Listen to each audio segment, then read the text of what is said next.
Mayong aga sa mga taga Iloilo, Buna Diminat sa diri sa Romania, and good morning Philippines and hello world.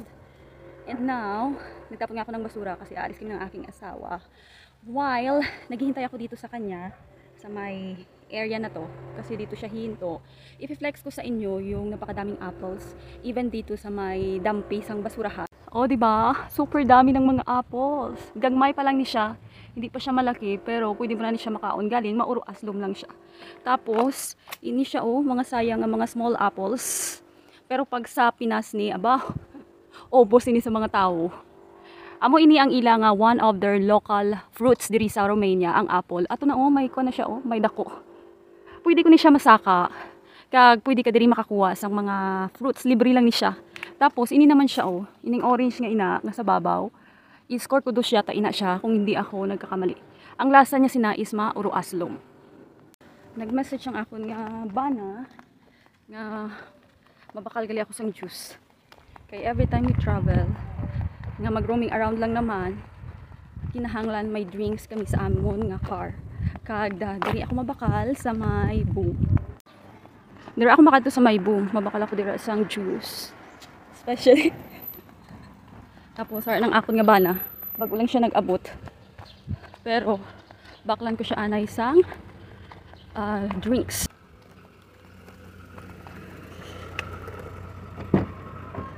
Chapach, tati. Tati has. Literally in the big park? No, on the part that have beach. No, on the big park. Not on the part that we stay. That's small park the way they play. The small park means big park and the big park means small park. The one with the cinematograph of the movies. That's the one. Da. Charap. Charap ang Portugal. Perte ka namit nga juice. Parin sa orange juice. Kay perte ka init diri sa Romania.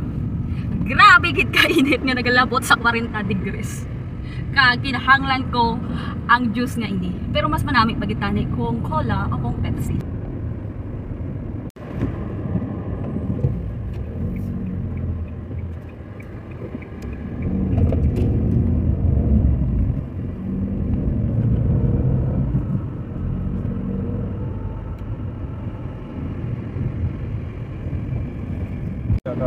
Are you here? No, on the other side.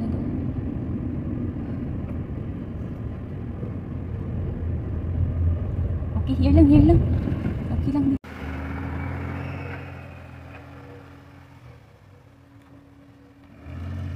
Dito na ako sa park na isa ito sa malaking park dito sa amin. Tapos sa park na ito is meron siyang river which is pwede kang maligo in that park. Mamaya ipapakita ko sa inyo. Yung asawa ko kasi is pupunta siya sa office. So sabi ko sa kanya, instead of kasama mo ako sa office, dito na lang ako sa park kasi maka walking pa ako. And ang sarap ng hangin dito kasi nga, tingnan nyo naman napapalibutan siya ng mga puno. And masarap lang hapin ang sariwang hangin. Ito pala yung area na sinasabi ko sa inyo na beach dito sa aming city, which is nandoon nga siya sa may dulo.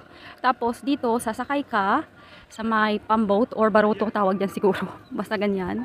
Tapos magbabayad ka papunta doon, pero hindi kami naliligo in that part kasi ayaw ng asawa ko. Kaya never pa akong nakapunta dyan sa may kabilang ibayo ng aming place. Pero itatry kong kubinsin yung aking asawa para makapaligo kami dyan.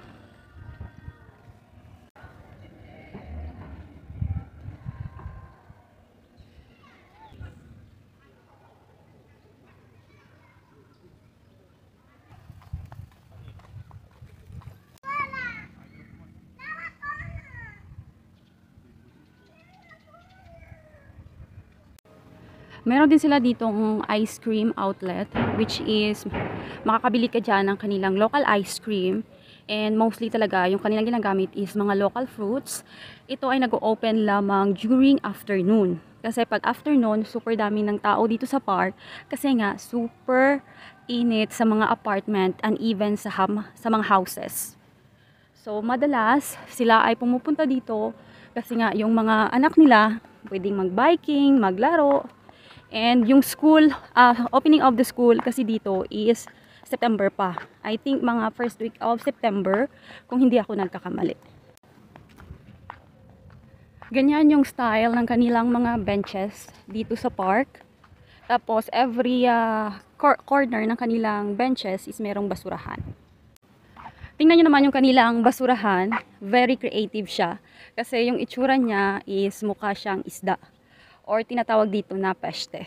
And nakasegregate. Lahat yan is mga bottles. Or tinatawag dito na stikla or stickle kapag madami yata. Ganon yung tawag. Basta ito ay mga plastic bottles. O, diba? Creative sila dito sa aming place.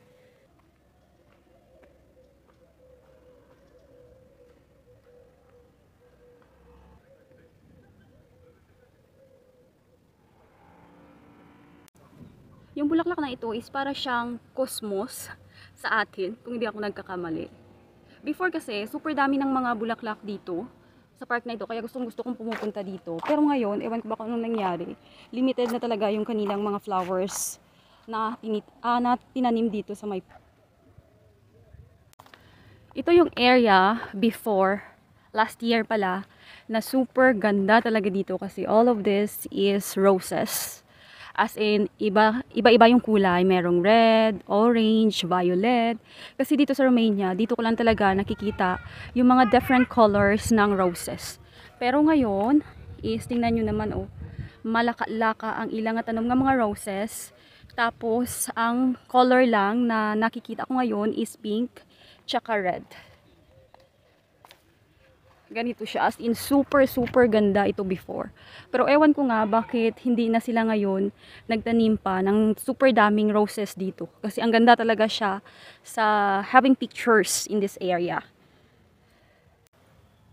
Tingnan nyo naman itong dark pink na roses.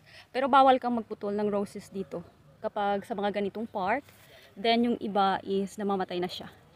Kasi nga malapit ng ang lamig dito. Pa-autumn na kasi kaya ganito na siya.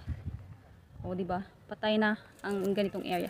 Pero ito, oh, super ganda. Blooming na blooming pa itong roses. At ito pa yung kanyang other color. O, di ba? Super ganda. Ang ganda niyang ilagay sa vase. Ang problema is hindi mo siya pwedeng putulin kasi hindi po siya wild. Kusang tinanim dito ng gobyerno sa amin. O, diba? Roses is life. Yung ganitong flowers pala, naalala ko, parang may ganito sa Philippines eh. Para siyang gumamela style. Pero yung iba is hindi namumukadkad. Patay na rin siya. Itong area naman is maganda siya during autumn. As in, super ganda siya. Kasi yung mga dahon is naglalaglagan na kulay brown nga. Kasi teglagas. And maganda dito kapag gagawa ka na rin ng mga pictorial ba, mga pictures, maganda dito. Maganda yung kanyang ambience.